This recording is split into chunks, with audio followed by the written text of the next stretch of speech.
So ngayon mga boss, ito ang part 3 ng ating build mga boss. Ito ang part na madaming baklas, cutting, welding. Dito mga boss ay kinating na ni Bob Works ang ating bracket sa fender mga boss. Pero ito hindi pa ito binalik mga bossing. Ito dito yan. Dito yan, dyan nilalagay. Pero di pa yan kinabit mga bossing kasi hindi pa dumating yung fender natin. Ang tagal. Napakalinis ng pagkakat ni Bob Works mga bossing. Kita nyo yan, dyan yan nilalagay. Pero wala pang fender kasi kung yung cover lang ang basehan, yung cover ay flexible naman. At dito mga boss is yung bracket ng taillight kinakating niya. Kita nyo yun, napaka straight.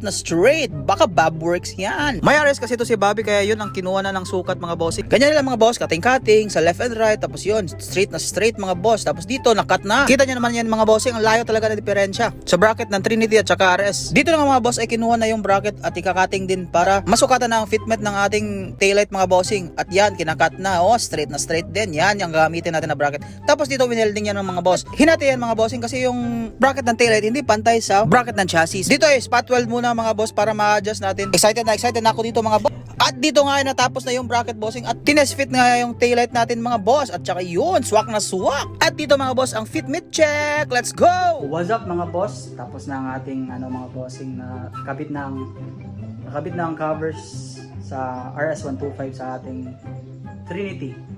Ito, tingnan nyo. Yun mga bossing. Order pa ako ng fender. Yung bracket dito hindi pa namin kinabit kasi kailangan talaga yung fender.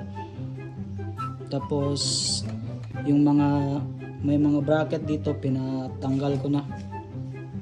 Kasi ito kinating tapos winold, linis ng pagka-weld. Baka Bob Works yan. Yun, tingnan nyo mga boss. Linis ng pagkatrabaho.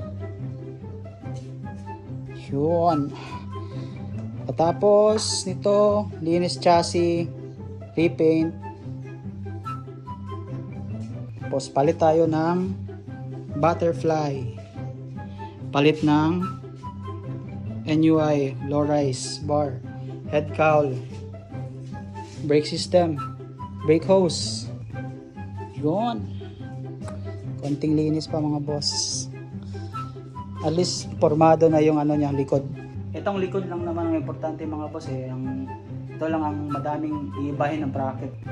Tapos yung iba minors lang naman Abang-abang sa susunod na build series natin.